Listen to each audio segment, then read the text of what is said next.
આપણે પણ આ હાથીની જેમાં સંસારમાં વિચરણ કરીએ છીએ અને આપણને પણ કાળ રૂપીએ મગરમચ્છ અવશ્ય એકવાર પકડશે। ભાગવતમાં એવું કીધેલું છે કે પરિવારની સેવા અવશ્ય કરવી પણ એક સીમા રાખવી, કારણ કે અતિશય મોહ એ મમત્વમાં એ મમતા આપણને છોડવા નથી દેતા। હાથીને પરિવારની ખબર પડી ગઈ, એને તુરંત ભગવાનની સ્તુતિ કરી। પણ ભાગવતમાં એવું કીધેલું છે કે પહેલો જે શ્લોક બોલ્યા એમાં કોઈ પણ દેવનું નામ લીધા વગર, એટલે બ્રહ્માજી દેવતાઓને થયું કે આ કેને બોલાવી રહ્યા છે। હે ગોવિંદ હે ગોપાલ હે ગોવિંદ હે ગોપાલ હે દયાનિધાન હે દયાનિધાન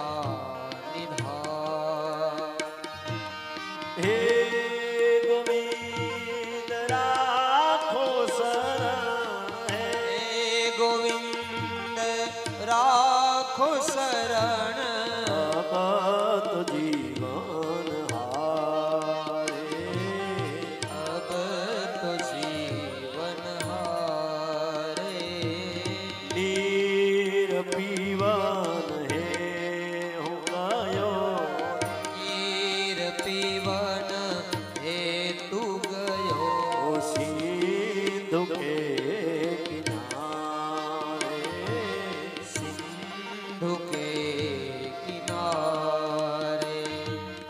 सिंधु बीच बसत ग्रास सिंधु बीच बसत ग्रास चरण धरी पसारे चरण लई पसारे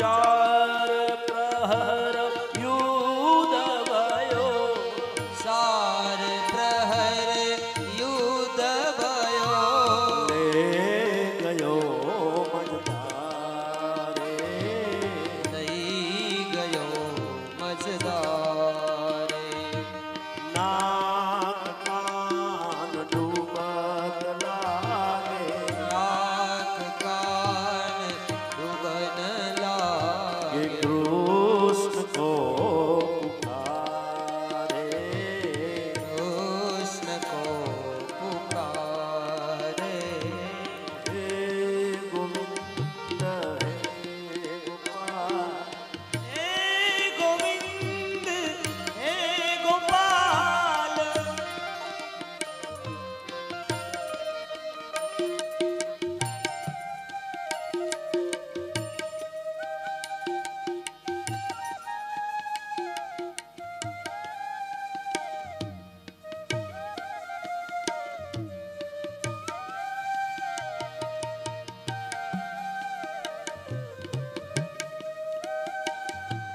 द्वारिका में शब्द गयो द्वारिका में शब्द गयो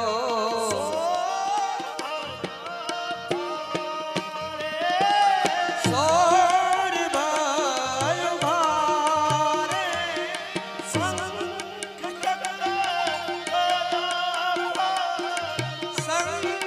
चक्र गदा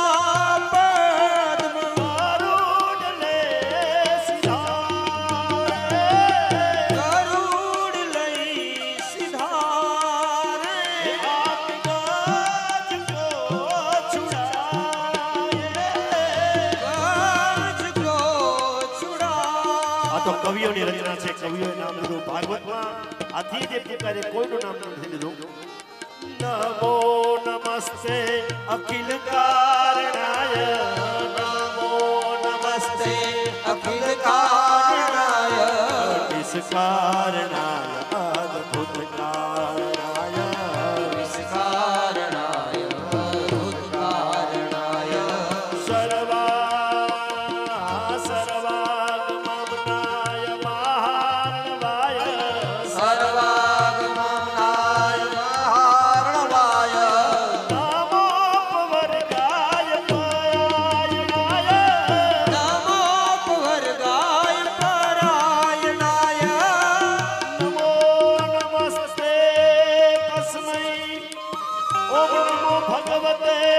यस्मै यतये चिदात्मकं पुरुषाय आदित्याय परेशाय यस्मिन्निदं यतसेरं येदं यइदं स्वयं योऽस्मात् परस्माच्च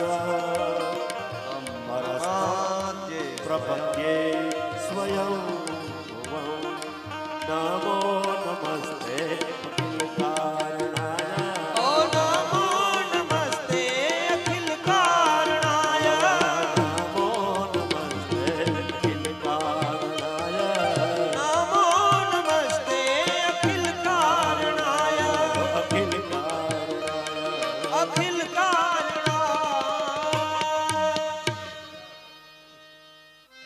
આમ પહેલા શ્લોકમાં તો ભાગવતમાં એવું કીધું કે ગજેન્દ્રએ કોઈનું નામ લીધા વગર એ સ્તુતિ કરી ત્યારે કયા દેવતાને જવું એ ખબર ન પડી. ભગવાન વિષ્ણુ એને એમ થયું કે આવી સારી સ્તુતિ એક જળ બુદ્ધિ કરે છે તો એ મારી જ કરતો હશે એમ સમજી ભગવાન ગરુડ ઉપર આરૂઢ થઈ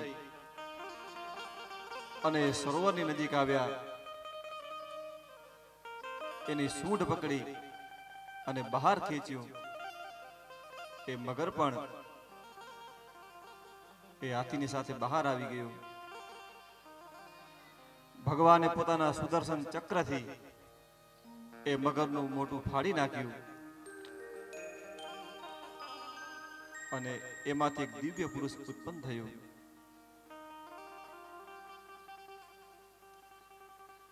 ભગવાને સ્તુતિ તો હાથીએ કરી હતી પણ પેલું ઉદ્ધાર ભગવાને મગરનું કર્યું. કેમ કે ભગવાન કહે છે કે જેણે મારા ચરણ પકડ્યા એનું તો ઉદ્ધાર કરું, પણ જે મારા પરમ ભક્તોનું પણ ચરણ પકડે છે એનું પણ ઉદ્ધાર કરું છું. એ હાથી અને મગર એ પૂર્વજનોના એક શ્રાપિત જીવ હતા. મગર એ પૂર્વજનોનું હુહુ નામનું એક ગંધર્વ હતો. બધા એની મજાક કરવી, ઠેઠડી ઉડાડવી એનું કામ હતું.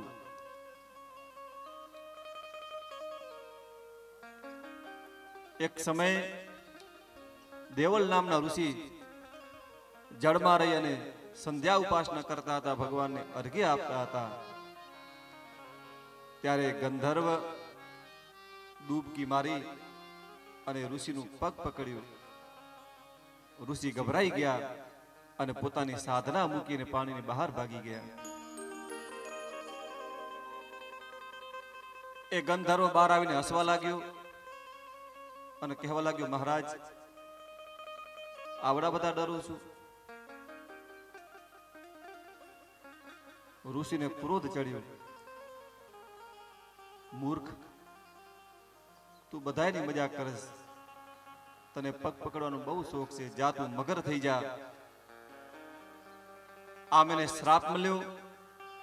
એને ઋષિના પગ પકડ્યા અને કહેવા લાગ્યો, મહારાજ મારું કોઈ આવું ઈરાદું નહોતું, મને ક્ષમા કરો. દેવલ ઋષિ કહેવા લાગ્યા કે મગર, છૂટેલું બાણ અને નીકળેલા શબ્દ એ કોઈ દિવસ પાછા આવતા નથી. શ્રાપ તારે અવશ્ય ભોગવવું પડશે, પણ ભગવાન શ્રી હરિ તારો ઉદ્ધાર અવશ્ય કરશે. આમ એને આશીર્વાદ પણ પ્રાપ્ત થયા.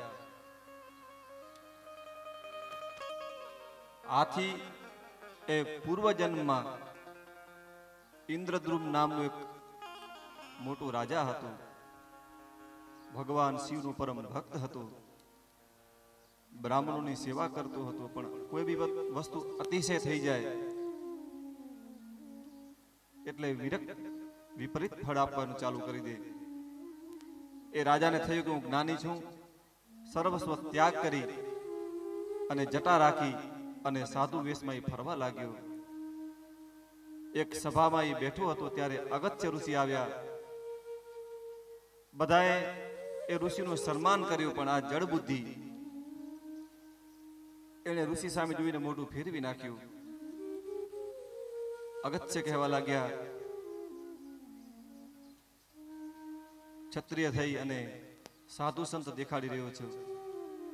હે જડ બુદ્ધિ, યથા ગજા સદબુદ્ધિ, તારી બુદ્ધિ એ હાથી જેવી છે, માટે તું હાથી થઈ જાજે. એણે પણ એ ઋષિને પ્રણામ કરીને ક્ષમા માગી. અગત્ય કહેવા લાગ્યા કે ભલે તારે હાથી થવું પડશે,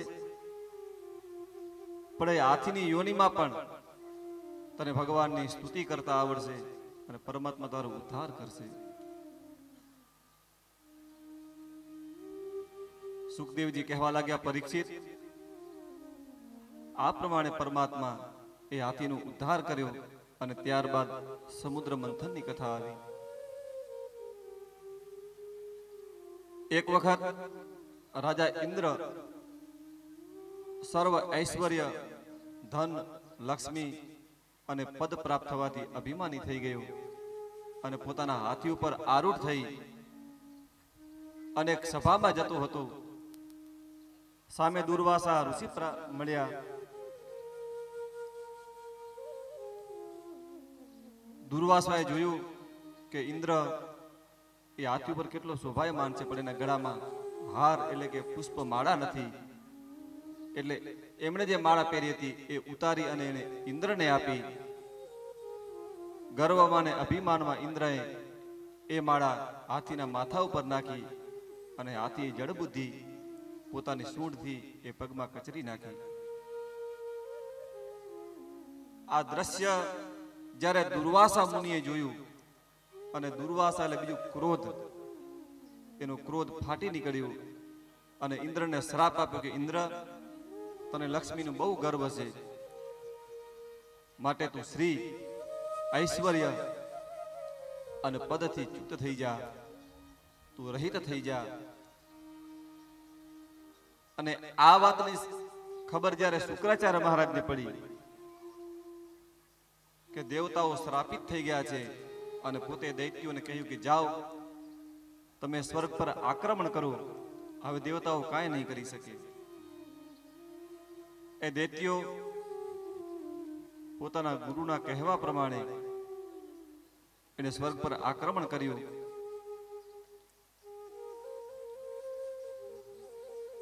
દેવતાઓ ભાગી ગયા. થોડો સમય થયો પછી બ્રહ્માજી પાસે ગયા અને સ્તુતિ કરી કે બ્રહ્માજી, ક્યાં સુધી અમે આમ ભાગતા રહેશું? આનું કંઈક ઉપાય બતાવો. બ્રહ્માજી સહિત એ દેવતાઓ ભગવાન નારાયણ પાસે ગયા, ભગવાનની સ્તુતિ કરી અને ભગવાન કહેવા લાગ્યા કે હે દેવતાઓ, અતિશય અભિમાન કરવાના કારણે તમારો વૈભવ, તમારી શક્તિ એ બધું જ આ સમુદ્રમાં સમાઈ ગયું છે. જો તમે સમુદ્ર મંથન કરશો તો તમે જે ખોયું એ તમને પાછું મળી જશે.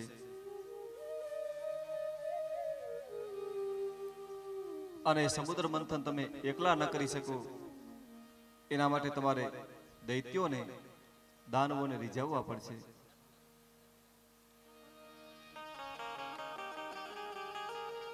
ભગવાન કહેવા લાગ્યા કે હે ઇન્દ્ર, પોતાના કામ કઢાવવા માટે કદાચ શત્રુને રામ રામ કરવા પડે તો પણ કરી લેવા જોઈએ.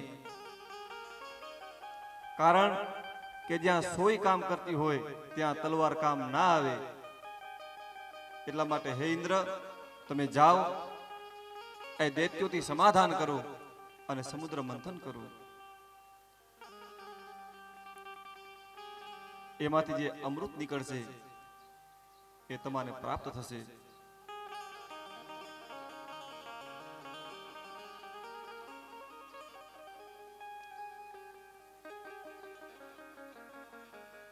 દેવતાઓ એ દાનવો પાસે ગયા, થોડીક લાલચ આપી, સમજાવ્યા કે ભાઈ, આખર તો આપણે એક મગના બે ફાડા છીએ, સમુદ્ર મંથન કરવાથી જે અમૃત નીકળશે એ આપણે બંને જણા અડધું અડધું લઈ અને આપણે અમર થઈ જશું.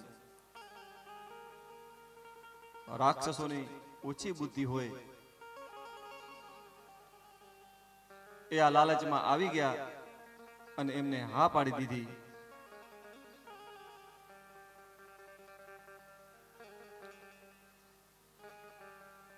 સૌ પ્રથમ સમુદ્ર મંથન કરતી વખતે એક પર્વતની જરૂર પડે,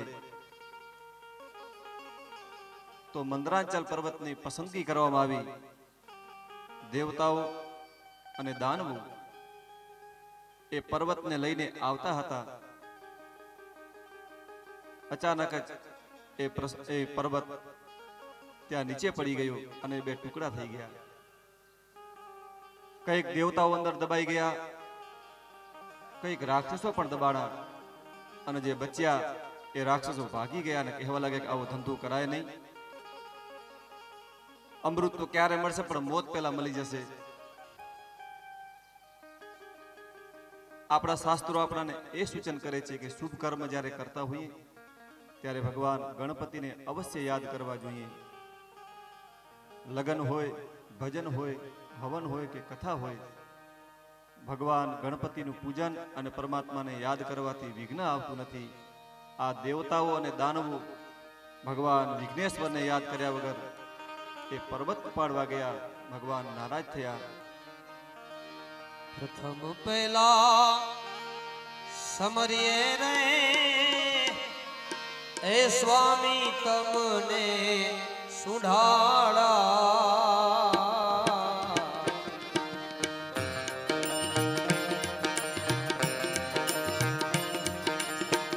પ્રથમ પહેલા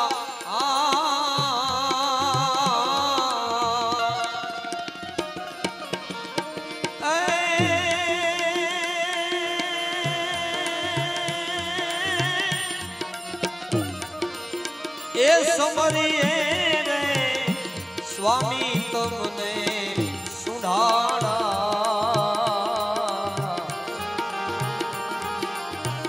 રિદ્ધિ સિદ્ધિના આગેવાન મારા દેવતા મેર કરો મહારાજ રે, મેર કરો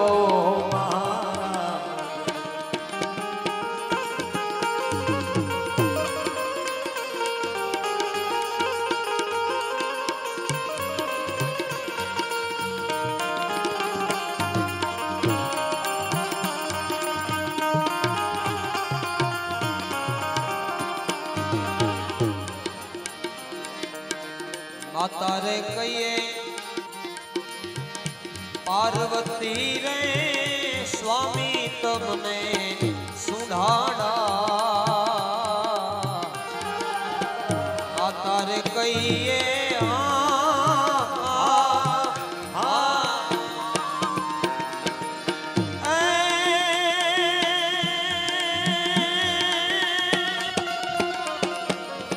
એ પાર્વતી રે સ્વામી તમને સુઢાળા.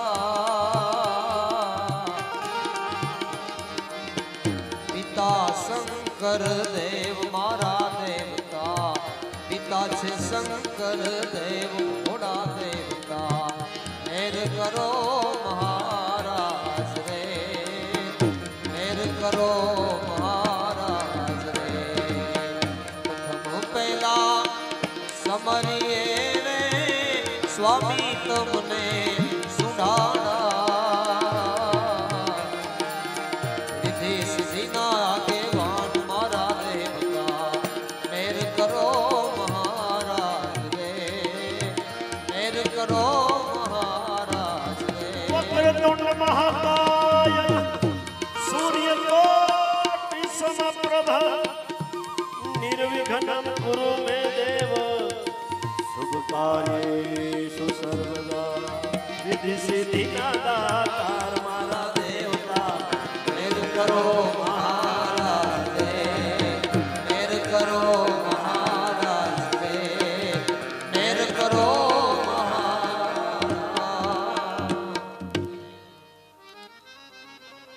તો કોઈ પણ શુભ કર્મ હંમેશા ભગવાન ગણપતિને યાદ કરીને કરવું. દેવતાએ ભગવાનને પ્રાર્થના કરી કે આ પર્વત ઉપડતો નથી. ભગવાન કીધું તમે જાઓ, હું એ પર્વત લઈ આવું છું. ભગવાને કેવલ એક હાથથી એ પર્વતને ઉપાડી અને સમુદ્રમાં સ્થાપન કર્યું. ત્યારબાદ દોરડાનો વિષય આવ્યો કે પર્વત તો આવી ગયો, આને વલવા માટે દોરડું શેનું બનાવવું. વળી પાછા ભગવાનને યાદ કર્યા. ભગવાને કીધું જાઓ, વાસુકી નાગ એને લઈ આવો. દેવતાઓ એ નાગ પાસે ગયા અને નાગે એક શરત રાખી કે હું આવું તો ખરો, પણ જ્યારે અમૃત નીકળે ત્યારે અમુક ભાગ મને પણ આપજો. આમ દેવ અને દાનવ રાજી થયા. એ શરત એને મંજૂર થઈ. ભગવાનને ખબર હતી કે જો મુખ બાજુ દેવતાઓ રહેશે તો વાસુકી એટલું ઝેર ઓકશે કે તપ એનાથી એ બળતરા એનાથી સહન નહીં થાય. અને એમને એમ જો ભગવાન દેવતાઓને એમ કે તમે પૂછ બાજુ જાઓ તો દાનવો નહીં માને. એટલે આવા અવરચંડા લોકોને કામ કઢાવવું હોય તો એને આપણે ઊંધું કહેવું પડે. એટલે ભગવાન કહેવા લાગ્યા કે દેવતાઓ તમે મુખ બાજુ રહ્યો અને દાનવો તમે પૂછ બાજુ રહ્યો. એટલે દાનવોને થયું કે પૂછડા બાજુ રહેવાય નહીં, એ અપશુકન છે, અમે મુખ બાજુ રહેશું. ભગવાન કે મારું એટલું જ જોતું હતું. કાંઈ વાંધો નહીં, તમે મુખ બાજુ રહ્યો અને દેવતાઓ એમની પૂછ ઝાલશે. સમુદ્ર મંથન પ્રારંભ થયું અને જેમ ભગવાને વિચાર્યું હતું એમ જ વાસુકી નાગના મુખમાંથી એટલું ઝેર નીકળવા માંડ્યું કે દાનવોના હાથ અને પગ બળવા લાગ્યા. પર્વત ડૂબવા લાગ્યો. દેવતાઓ ભગવાનને પ્રાર્થના કરવા લાગ્યા અને મારો ભગવાન શ્રીહરિએ જ્યાં આખો વિષ્ણુ વ્યાપી થઈ જાય એટલો મોટો એક કૂર્મ નારાયણનું અવતાર ધારણ કરી બોલીએ કુર્મ નારાયણ ભગવાન કી જય. પોતાની પીઠ ઉપર એ પર્વતનું ધારણ કરી અને સમુદ્ર મંથનનો આરંભ કર્યું. જેવો 4-5 વલોવા થયા હશે અને એ સમુદ્રમાંથી એક હળાહળ જાણે અગ્નિની ભઠ્ઠી ચાલુ હોય ને આપણા હાથ પગ બરવા લાગે એવું કાલકૂટ નામનું ઝેર નીકળ્યું. દેવતાઓ અને દાનવો સર્પ અને પર્વત મૂકીને ભાગી ગયા. ભગવાન કહેવા લાગ્યા ભાગો નહીં, આ ઝેરને એક પાત્રમાં ભેગું કરો અને ભગવાન શિવને દેવા જાઓ. દેવતાઓ વિચાર કરવા લાગે કે ભગવાન કોક સારી વસ્તુ આપવી હોય તો આપણી છાતી ફૂલાતી હોય કે ચલો આપણે કાંઈક આપશું, પણ કોકને આપણે એમ જઈને એમ કેમ કેવું કે તમે ઝેર પીઓ. ભગવાન કહેવા લાગે કે મારું નામ આપજો. એક ખપ્પરમાં એ ઝેર લઈ અને દેવતાઓ અને દાનવો ભગવાન શિવ પાસે ગયા અને ભગવાન શિવને કહેવા લાગ્યા કે પ્રભુ, ભગવાન શ્રીહરિએ તમારા માટે પ્રસાદ મોકલાવ્યું છે અને પરમાત્મા પર એટલો વિશ્વાસ શિવજીને કે જેણે મને ઝેર મૂક્યું છે એની પચાવવાની પણ તાકાત હશે. એક પણ શબ્દ બોલ્યા વગર, માત્ર ભાગવતમાં એટલું લખેલ છે કે અંદર એટલે ન ઉતાર્યું કે ભગવાનના હૃદયમાં રામ હતા. એટલે ભગવાનને થયું કે મારું વિષ અંદર જશે તો ભગવાન રામને બળતરા ન થાય અને જો ઉલટી કરી નાખીશ તો આ જગત પૂરું થઈ જશે. એટલે રા બોલતા મુખ ખુલ્યું અને મ કહેતા મુખ બંધ થયું અને ઝેર ભગવાને પોતાના કંઠમાં રાખ્યું અને ભગવાન નીલકંઠ કહેવાના. બોલીએ નીલકંઠ મહાદેવ કી. भयंकर जहर जब निकला क्षीर सागर के मंथन से, क्षीर सागर के मंथन से. भयंकर जहर जब निकला क्षीर सागर के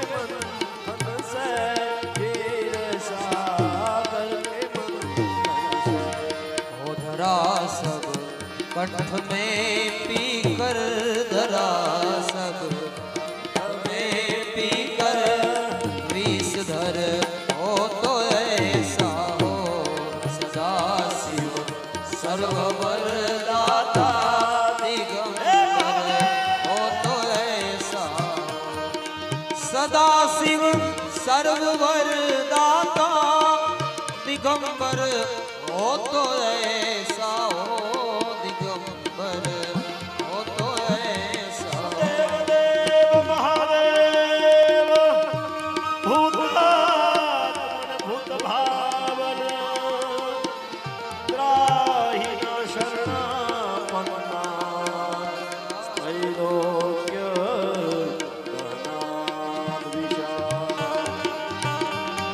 सदा शिव सर्ववर दाता दिगंबर हो तो ऐसा हो दिगंबर हो तो ऐसा हो हरे सब दुख भक्तन के हरे सब दुख भक्तों के दया कर हो तो ऐसा हो सदा शिव सर्ववर दाता दिगंबर हो तो ऐसा हो दिगंबर हो तो ऐसा हो दिगंबर हो तो ऐसा ભગવાને એક કાલકૂટ નામનું વિષ પીધું. ભગવાન નીલકંઠ કહેવાના. ત્યારબાદ દેવતાઓએ ફરીથી સમુદ્ર મંથન આરંભ્યું. સૌપ્રથમ એમાંથી કામધેનુ ગાય નીકળી, એ ઋષિઓ લઈ ગયા. પછી ચંદ્રમા પ્રગટ થયું, એ ભગવાન ભોલેનાથના મસ્તક ઉપર બિરાજમાન થયું. ઉચ્ચ શ્રવા નામનું ઘોડો નીકળ્યું, એ બલિરાજા લઈ ગયા. ઐરાવત નામનું હાથી નીકળ્યું, એ ઇન્દ્ર લઈ ગયા. કૌસ્તુભ નામનું એક મણિ નીકળ્યું, એ ભગવાન નારાયણે રાખ્યું. અપ્સરાઓ અને પારિજાતનું વૃક્ષ નીકળ્યું, એ સ્વર્ગમાં ગયા. પછી મંથન કરવાથી સાક્ષાત ભગવાન ભગવતી માં લક્ષ્મી પ્રગટ થયા. એમના હાથમાં એક વરમાળા હતી. ત્યાં ઉભેલા દેવતા, દાનવ, ગાંધર્વ એ બધાએ એમનાથી વરણ કરવાની ઈચ્છા રાખી, પણ લક્ષ્મીજીને એ ઋષિઓ બ્રાહ્મણમાં કોઈ એવો પરિપૂર્ણ પુરુષ ન દેખાણું. ત્યારે ભગવાન શ્રીના દર્શન થયા અને એમના એ ગળામાં એ જયમાળા પહેરાવી અને ભગવાને લક્ષ્મીને બોલો લક્ષ્મી નારાયણ ભગવાન કી હૈ. લક્ષ્મીજી ભગવાન નારાયણે પરણ્યા.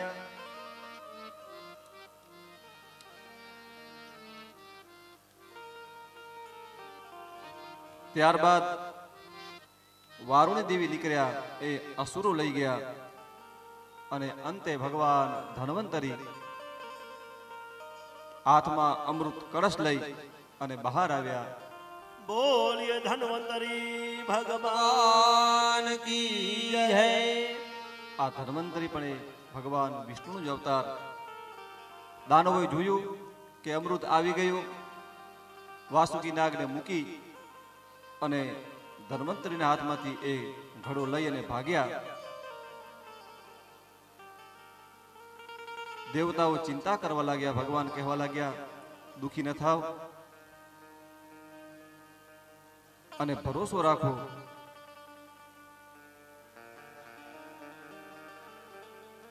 જે પણ મારા ભરોસે હોય એની ગયેલી વસ્તુ કદાચ પાતાળમાં હોય તો પણ એ પાછી આવી જાય. દાનવો થોડે દૂર ગયા અને એકબીજાએ ઝઘડવા લાગ્યા કે પહેલા હું પીશ, પહેલા અમૃત હું પીશ. ત્યારે ભગવાન એ નારાયણ એક મોહિનીનું રૂપ લઈ અને રૂપનું અંબાર, ભાગવતમાં એવું કહેવાય છે કે એ રૂપને જોઈને ભગવાન શિવ પણ મોહિત થઈ ગયા હતા. એવું રૂપ લઈ અને જ્યાં દાનવો ઝઘડતા હતા એ મોહિની ભગવતી ત્યાં ગયા. બોલો મોહિની નારાયણ ભગવાન ભગવાન કી જય.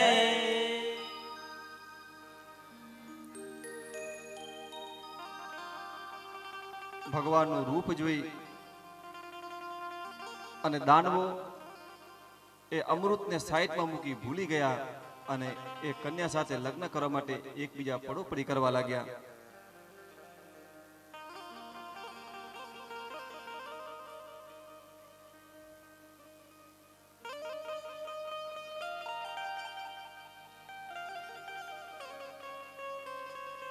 ભગવતી કહેવા લાગ્યા કે તમે કોણ છો? દૈત્યો કહેવા લાગ્યા કે અમે કશ્યપના દીકરા દિતિ દ્વારા ઉત્પન્ન થયેલા અમે દાનવ છીએ. ભગવતી મોહિની કહેવા લાગ્યા કે મેં કશ્યપજીનું નામ સાંભળ્યું અને એ કશ્યપજીના આવા મૂર્ખાઓ પુત્ર છે.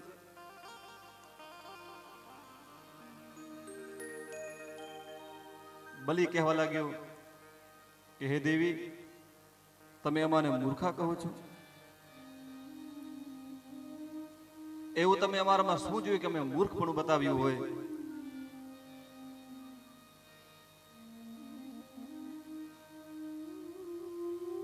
મોહિની કહેવા લાગ્યા કે કોઈ પણ સ્ત્રી હોય, અજાણ હોય, એના ઉપર તમે આટલો વિશ્વાસ મૂકીને તમે મને એમ કહો છો કે તમારા હાથે અમારે અમૃત પીવડાવું?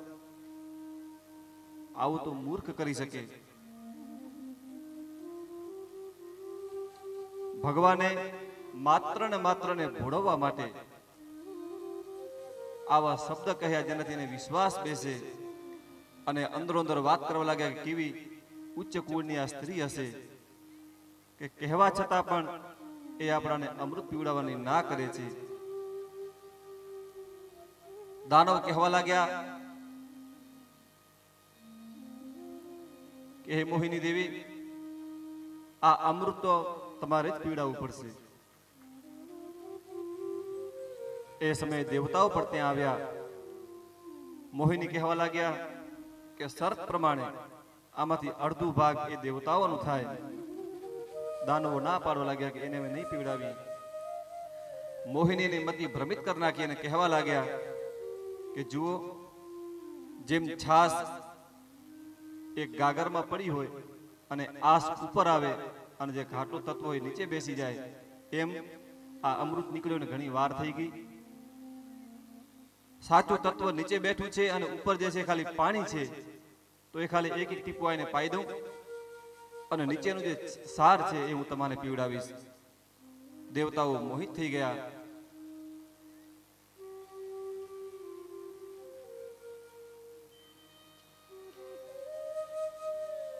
ત્યારે દેવતાઓ લાઈનમાં બેસી અને અમૃત પાન કરવા લાગ્યા.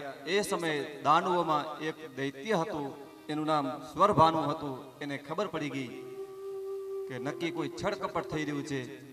એ દેવતાનું રૂપ ધારણ કરી અને જ્યાં સૂર્ય અને ચંદ્ર બેઠા હતા એ ત્યાં આવીને બેસી ગયું. ભગવાનને ખબર તો પડી, પણ આપણા શાસ્ત્રો આપણા સંતો આપણાને એમ કે જ્યારે પીરસતા હોય ત્યારે પંક્તિ ભેદ કે પીરસવામાં ભેદભાવ કરવું જોઈએ નહીં. એટલે ભગવાને એને અમૃત આપ્યું, પણ એ જ ઘડીએ પોતાના સુદર્શન ચક્ર વડે એનું મસ્તક છીદી નાખ્યું. પણ અમૃત એ પોતાનું પાવર જરૂર બતાવે. એ દૈત્યએ અમૃત પીને પોતાના શરીરમાં ઉતારી દીધું હતું, એટલે એના બે ભાગ થયા અને રાહુ અને કેતુ તરીકે પ્રખ્યાત થયા. આજે પણ એ રાહુ અને કેતુ આપણી કુંડલીમાં ઘણી જગ્યાએ ગ્રહણ યોગ કરતા હોય છે.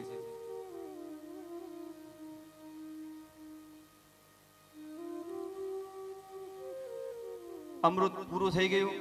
ભગવાને ઘડો નાખી અને ત્યાંથી એ અદ્રશ્યમાન થઈ ગયા. દાનવો વિચાર કરવા લાગ્યા કે આ સ્ત્રી ક્યાં ગઈ. પૂછા કરવામાં આવી તો ખબર પડી કે આ છળ થયું છે અને આપણી સાથે કપટ કરવામાં આવ્યું છે. ભગવાન નારાયણ એ મોહિનીનું રૂપ લઈને આવ્યા હતા. ત્યારે દેવતાઓ અને દાનવો વચ્ચે ભયંકર યુદ્ધ થયું અને અમૃત પીવાના કારણે દેવતાઓ સબળ થયા અને દાનવોનું સંહાર કરી નાખ્યું. અને એમાં રાજા બલિ પણ હણાઈ ગયો. દૈત્યના ગુરુ શુક્રાચાર્યજીએ સંજીવની વિદ્યાથી એ મરી ગયેલા તમામ દૈત્યોને પાછા સજીવન કર્યા. બલિએ પોતાના ગુરુના ચરણ પકડ્યા અને કહેવા લાગ્યા, મહારાજ, અમે છેતરાઈ ગયા, આ ઘોર અપરાધ થયો છે, આપણે દેવતાઓને દંડ આપવું જોઈએ, તમે કયો હવે અમે શું કરીએ? શુક્રાચાર્ય કહેવા લાગ્યા કે બલિ, તમે બ્રાહ્મણોના પગ પકડો, કારણ કે મારી પાસે બધાયની દવા છે, પણ નારાયણની દવા મારી પાસે કાંઈ નથી. એ બ્રાહ્મણનું પરમ ભક્ત છે, જો તમે બ્રાહ્મણને સેવશો તો ભગવાન નારાયણ પણ તમારી પાસે નહીં આવે.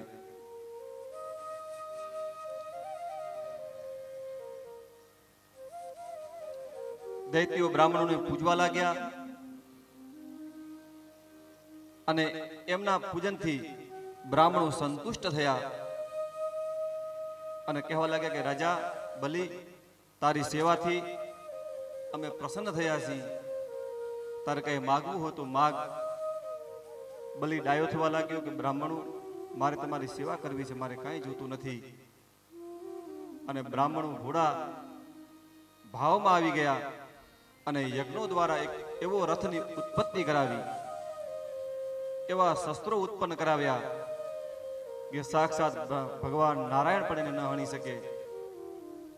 એ રથ, એ ઘોડા અને આયુધ યજ્ઞમાંથી બહાર નીકળ્યા અને બ્રાહ્મણો કહેવા લાગ્યા કે રાજા, તે જે અમારી સેવા કરી એ સેવા રૂપે અમે તને આ દાન આપીએ છીએ.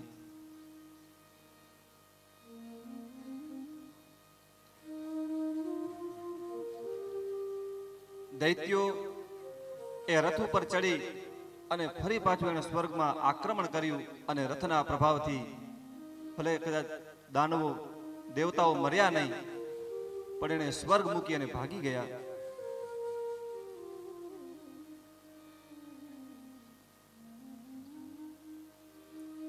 દેવતાઓને ફરી પાછી ભગવાનની યાદ આવી.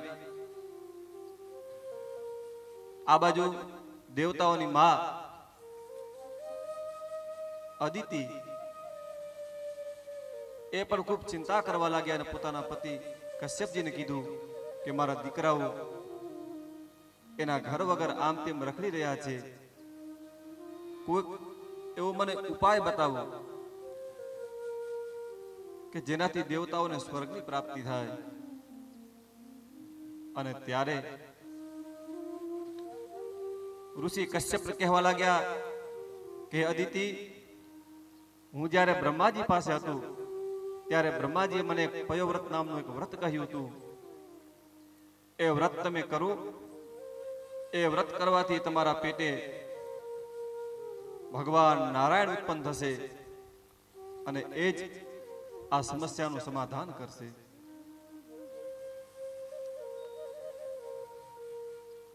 એ વ્રતની વિધિ બતાવી.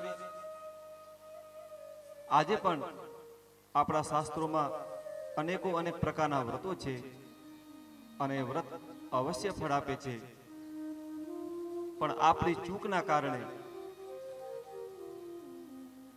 આપણે કાંઈક ભૂલ કરી નાખી છે, એના કારણે જે આપણી મનોકામના છે એ પૂર્ણ થતી નથી.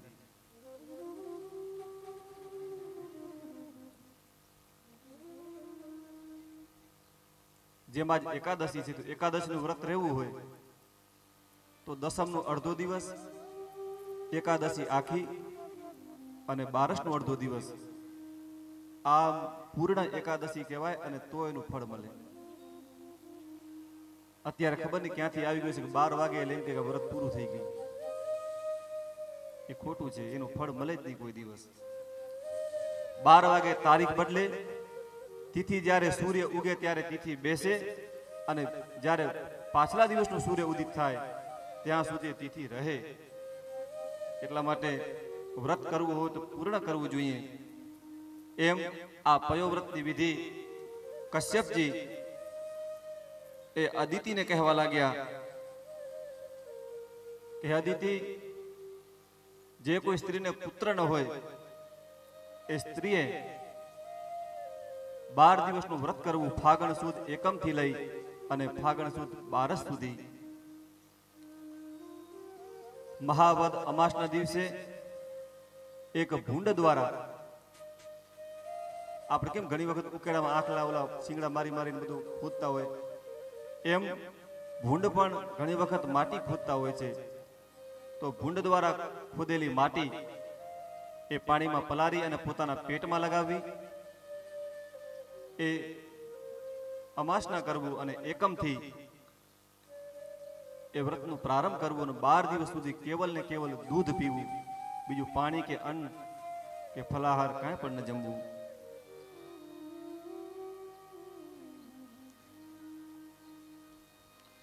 એ 12 દિવસ અનુષ્ઠાન કરવું.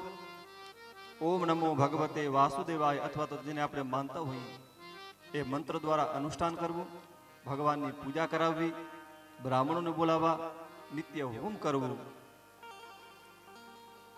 ત્રિકાળ સ્નાન કરવું, સવારે, બપોરે અને સાંજે આ 3 સ્નાન કરવા. એ 12 દિવસ સુધી અસત્ય બોલવું નહીં.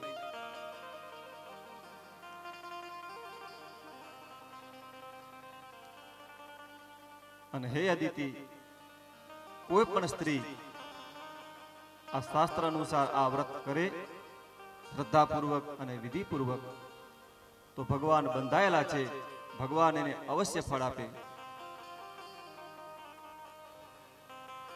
દેવતાઓની માતા અદિતિએ પણ જેમ કશ્યપ ઋષિ કહ્યું એ પ્રમાણે ફાગણ સુદ એકમથી લઈ અને ફાગણ સુદ 12 સુધી એ વ્રત કર્યું. અને એ વ્રતના પ્રભાવથી ભગવાન નારાયણ એમણે એમના પેટમાં એક જ્યોતિ રૂપે એક દર્શન આપ્યા.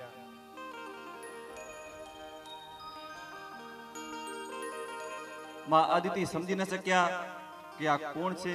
ભગવાને દર્શન દીધા. 4 હાથવાળા પરમાત્મા ભગવાન નારાયણ એમની સ્તુતિ કરી.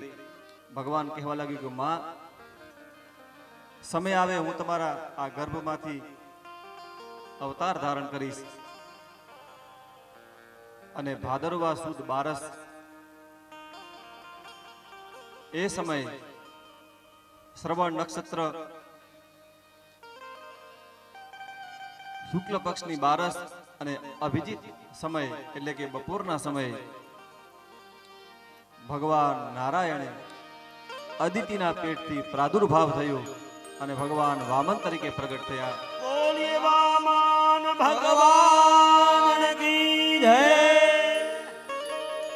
આપણા સનાતન ધર્મમાં ભાદરવા સુદ 12 ને વિજયા દ્વાદશી કહેવામાં આવે છે, કારણ કે એ દિવસે ભગવાન વામનનું પ્રાદુર્ભાવ થયું હતું.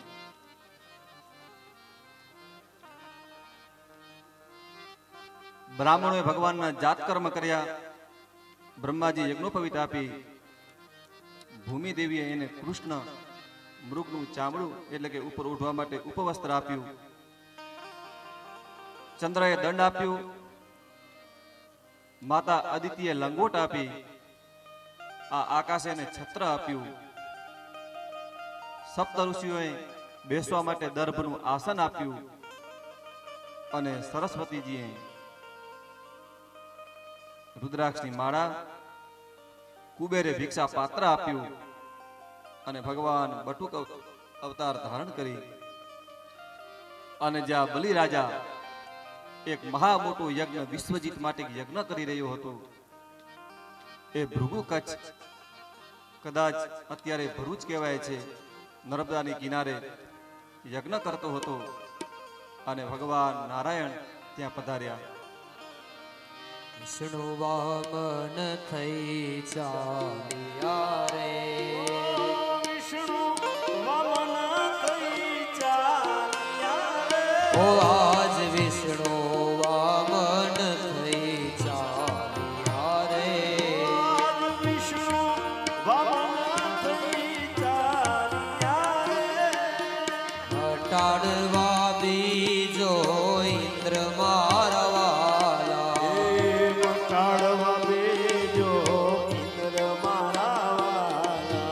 મટાડવા બીજો ઇન્દ્ર મારા વાલા.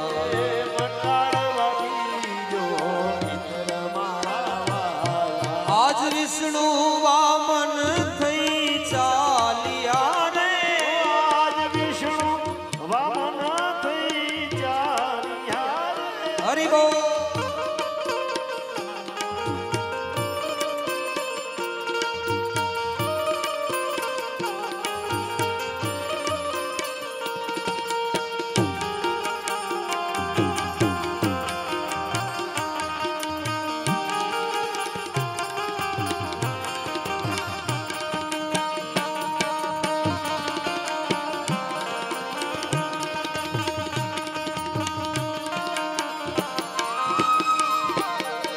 શ્વેત છત્ર શિર પર ધર્યું રે. વાલે શ્વેતા છત્ર શિરા પર ધર્યું રે. શ્વેત છત્ર શિર પર ધર્યું રે. શ્વેતા છત્ર શિર પર ધર્યું રે. કર્મા કમંડલ સાર મારા વાલા. હે પરમાનંદ સાર મારા વાલા. એને કર્મા કમંડલ સાર મારા વાલા. પરમાનંદ સાર મારા વાલા. આજ વિષ્ણુ વામન થઈ ચાલ્યા રે. આજ વિષ્ણુ વામન થઈ ચાલ્યા. એ આજ વિષ્ણુ વામન થઈ ચાલ્યા રે.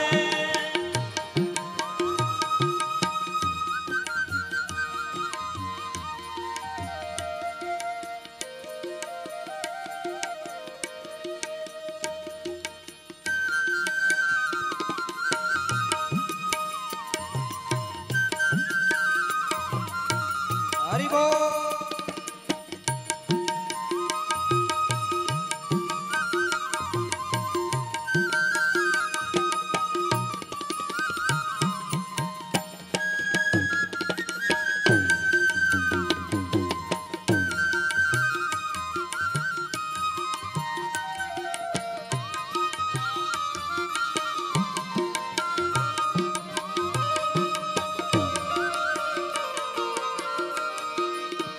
કરુણા સિંધુ ક્યાં ચાલ્યા રે.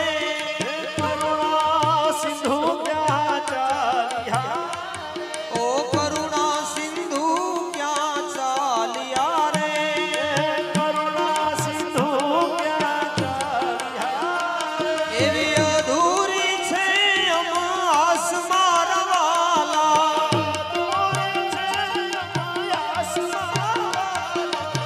ભૃગુ કચ્છમાં હું જાઉં છું રે.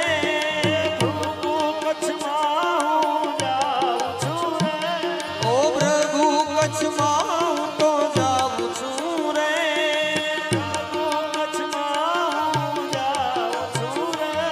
એવું હણવા બલીનું અભિમાન મારા વાલા. એ હણવા બલીનું અભિમાન મારા વાલા. વિષ્ણુ વામન થઈ ચાલ્યા રે. આજ વિષ્ણુ વામન થઈ ચાલ્યા રે.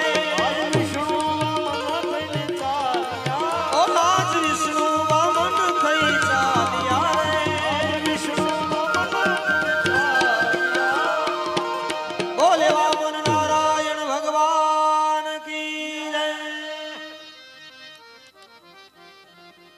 એ પ્રમાણે ભગવાન નારાયણ વામનનો અવતાર ધારણ કરી લલાટે ભસ્મ લગાવી અને બલિના યજ્ઞમાં આવ્યા. ત્યાં બેઠેલા બ્રાહ્મણો, સભાસદો અને યજમાન બલિ જાણે સાક્ષાત સૂર્ય ધરતી પર ઉતરી આવ્યો હોય એટલું તેજ ભગવાનનું. ઋષિઓ વિચાર કરવા લાગ્યા કે અગ્નિ, સૂર્ય કે સનત કુમાર તો નથી આવી રહ્યા, જોયું તો એક બટુક રૂપે એક બ્રાહ્મણનો દીકરો યજ્ઞશાળાના દરવાજે ઊભા હતા.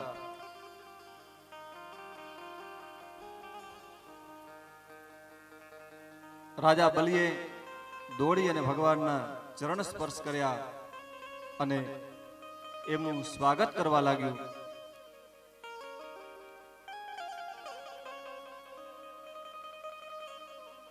રાજા બલિ કહેવા લાગ્યો કે હે ભગવાન, હે બ્રાહ્મણ દેવતા, હું આપનું સ્વાગત કરું છું. તમે આજ્ઞા કરો, હું તમારી શું સેવા કરું? કારણ કે આજે તમે મારા યજ્ઞમાં પધાર્યા, તમે મને દર્શન આપ્યા, તેથી મારા પિતરો તૃપ્ત થયા અને આજે મારું આ કુળ પવિત્ર થઈ ગયું. અદ્યનઃ પિતરસ્તૃપ્તા અદ્યનઃ પાવિતમ કુલમ અદ્ય સ્વિષ્ટકતુરહય યદ ભાવાગતો તમે મારા આંગણે પધાર્યા. આમ ભગવાનની સ્તુતિ કરવાથી ભગવાન વામનદેવ એના પર પ્રસન્ન થયા અને કહેવા લાગ્યા કે રાજા, તારા કુળને હું જાણું છું. તારા દાદાજી પ્રહલાદ એ ભગવાન નારાયણના પરમ ભક્ત હતા.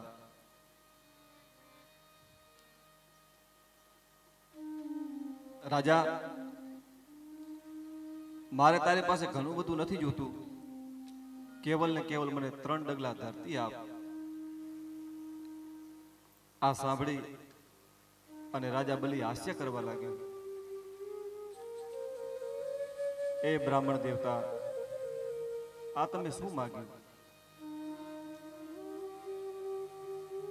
તમારા આ 3 ડગલાથી તો એક તમે રહી શકો એટલું તમારું રૂપ પણ નહીં બને. હું આ 3 લોકનું નાથ છું અને 3 ડગલા હું ધરતી હું આપું તો મારું નામ પણ લજાશે. એક કામ કરો, તમારા ચરણ રહેવા દો. મારી સેનામાં બહુ બળવાન એવા મોટા મોટા રાક્ષસો છે, આપણે એના ચરણોથી ભૂમિ માપીએ. પણ ભગવાન ના પાડવા લાગ્યા કે રાજા, જો માપ થશે તો મારા પગથી જ માપ થશે અને તો જ હું લઈશ.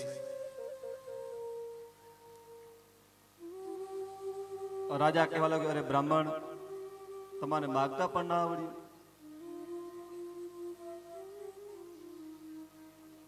મારે તમને એટલું આપવું છે કે તમારે બીજી જગ્યાએ માગવાની જરૂર જ ન પડે. વામન બોલ્યા કે રાજા, મને ખબર છે તું બહુ ઉદાર છે, પણ બ્રાહ્મણ સંતોષી હોય, જે બ્રાહ્મણ અજિતેન્દ્રિય, જેની ઇન્દ્રિયો વશમાં નથી, એ બ્રાહ્મણને તમે જેટલું આપો એટલું એને ઓછું જ લાગે.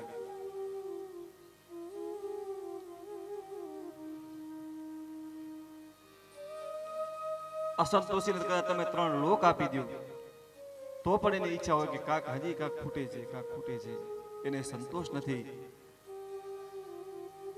બ્રાહ્મણ સંતોષી હોય, કારણ કે જેટલું નિર્વાહ થાય એટલું જ દાન લેવું જોઈએ. એ દાન પચાવવા માટે સંધ્યા, જપ, તપ, ભજન, કીર્તન એ બ્રાહ્મણને કરવા પડે. જરૂરિયાત પ્રમાણથી વધારે લેવાઈ જાય તો એ બ્રાહ્મણને પણ ભોગવવું પડે. એટલા માટે હું સંતુષ્ટ છું.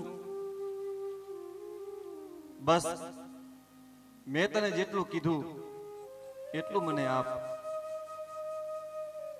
અને આ શબ્દ જ્યારે શુક્રાચાર્યના કાનમાં પડ્યા, શુક્રાચાર્ય વિચાર કરવા લાગ્યા કે આ ધરતી ઉપર આવો સંતોષી બ્રાહ્મણ મેં તો કોઈ દી જોયો નથી અને આવી સારી સારી વાણી બોલી રહ્યો છે. એમણે ધ્યાન લગાવ્યું કે જો આ કોણ છે, અને જેવું ધ્યાન લગાવ્યું તો ખબર પડી ગઈ કે આ તો ભગવાન નારાયણ છે.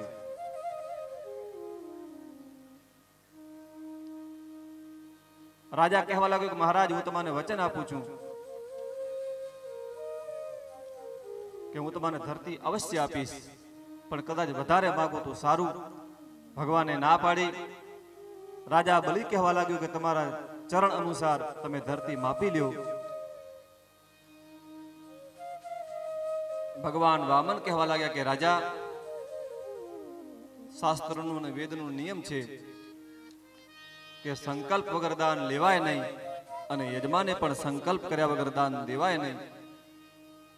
તું સંકલ્પ કર કે હું તમને 3 ડગલા ભૂમિ આપીશ. જેવો એને હાથમાં ઝારી લીધી, તરત શુક્રાચાર્ય આવી ગયા અને પોતાનું વાત એનું રાજાનું વાત પાછળ ખીચી લીધું.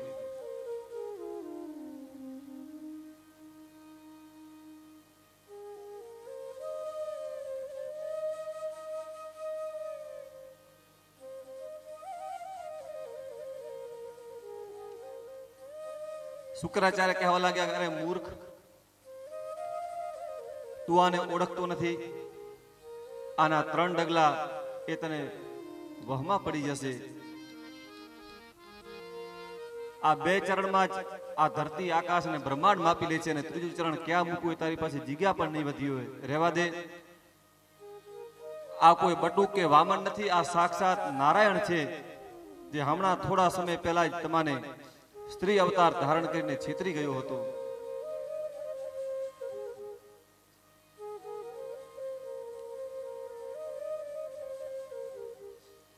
રાજા કહેવા લાગ્યો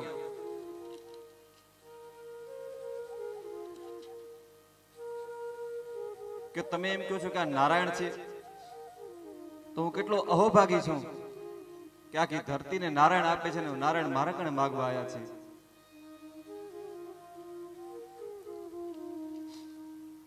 દેવતાઓનું કાર્ય સિદ્ધ કરવા માટે ભગવાન નારાયણે જ વામન અવતાર ધારણ કર્યું છે. આમ વારંવાર એ શુક્રાચાર્ય પોતાના શિષ્ય બલિને સમજાવવા લાગ્યા. શુક્રાચાર્ય કહેવા લાગ્યા કે બલિ, તે સંકલ્પ તો કર્યું નથી ને, અને જો તે સંકલ્પ કર્યું ન હોય તો તું એને ના પાડી દે, એમાં તને પાપ નહીં લાગે.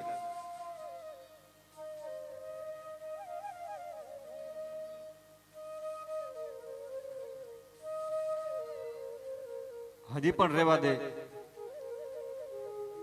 હજી તારું કઈ બગડ્યું નથી.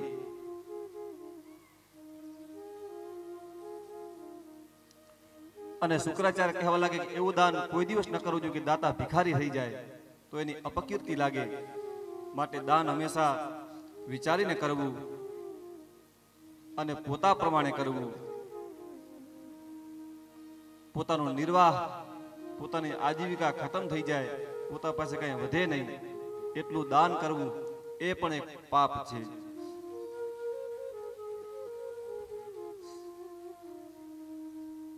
શુક્રાચાર્ય કહેવા લાગ્યા કે બલિ, આપણા શાસ્ત્રોમાં, આપણા ધર્મની અંદર દાનને 5 ભાગ કરવામાં આવ્યા છે.